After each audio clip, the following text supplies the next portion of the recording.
Deputy commissioner Hyderabad Fawad غفار سومرو اور vice chancellor شہید Allah Bakhsh Soomro university بھائی خان شہر نے آج عبد الماجد بھروڑی institute of language engineering Qasimabad میں مائکروسافٹ ونڈوز آپریٹنگ سسٹم کے لیے سندھی زبان کے پہلے ایمبل ہمزلی OCR سافٹ ویئر کو اپلوڈ کر دیا گیا ہے، جو کہ صرف کمپیوٹر کے لیے قابل استعمال ہے، جسے amble.pk سے ڈاؤن لوڈ کیا جا سکتا ہے۔ اس موقع پر تقریب سے خطاب کرتے ہوئے ڈپٹی کمشنر حیدرآباد فواد غفار سومرو نے کہا کہ OCR سافٹ ویئر کی ایجاد سندھی زبان کی بڑی خدمت ہے۔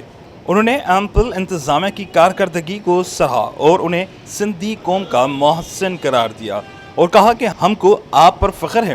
DC نے کہا سندھ ضلع انتظامیہ کی جانب سے ایمبل کے ساتھ ہر ممکن تعاون کیا جائے گا۔ Vice chancellor Allah Bakhsh Soomro university بھائی خان شہر نے کہا کہ یہ سافٹ ویئر سندھی زبان کے لیے انتہائی کارآمد ثابت ہوگا۔ میڈیا کو چاہیے کہ وہ اس سافٹ ویئر کی تشہیر کے لیے اپنا بھرپور کردار ادا کریں۔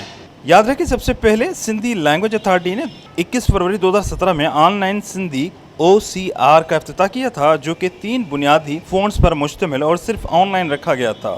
اب پہلی بار Abdul Majeed بھروڑی institute of language engineering, جو کہ محکمہ ثقافت حکومت سندھ کے زیر نظام کام کر رہا ہے، اس نے مائکروسافٹ ونڈوز آپریٹنگ سسٹم پر انسٹال کرنے کے لیے آف لائن بصریاتی حرف شناس بنام ایمبل ہمزلی سندھی OCR تیار کر کے سب کے لیے مفت آن لائن رکھنے جا رہا ہے۔ کیمرامین عمر حیات کے ساتھ عمران شلکیاری، دھوم نیوز 24/7 حیدرآباد۔